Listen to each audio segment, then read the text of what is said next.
Hi guys, in this tutorial I will show you how to easily create an exhaust smoke and heat effect in After Effects. Let's get started. To create the smoke effect, I will be using a smoke VFX clip that I downloaded from Production Crate. If you want to use the same smoke footage, you can find the download link in this video's description. Let's drag and drop the smoke footage first, and then we can begin tracking the video. Select the original clip and click Track Motion.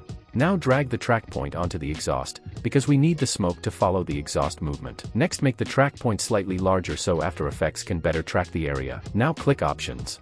Choose RGB and enable Adapt feature on every frame, then click OK. Finally, hit the Analyze Forward button and wait for it to finish tracking.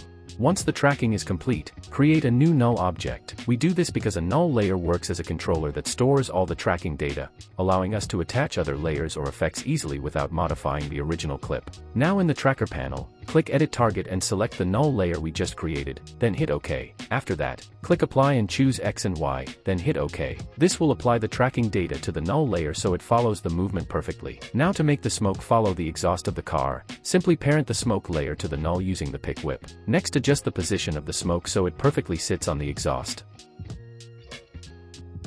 The smoke is now perfectly tracked, but the size is a bit too large, so I will scale it down slightly to make it look more realistic. In my case, the car has exhausts on both sides. I won't show how to track the second one, because the process is exactly the same. If your car also has dual exhausts, simply repeat the same tracking steps and use another null layer for the other side. Once we are done with the tracking, we can begin adding the heat effect too. Create a new adjustment layer and apply the turbulent displace effect. Set the amount to 25 and the size to 15.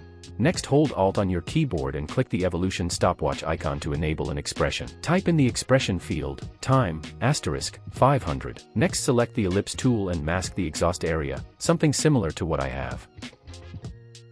Then press F on your keyboard and increase the mask feather to around 45. This softens the edges of the mask, making the heat distortion blend naturally with the surrounding footage instead of looking sharp or harsh. Now press M on your keyboard and click the mask path stopwatch icon to add a keyframe at the beginning of the video. Then scroll to the end of the layer and adjust the mask so it perfectly follows the exhaust area. Now we can quickly preview the video and see how it looks.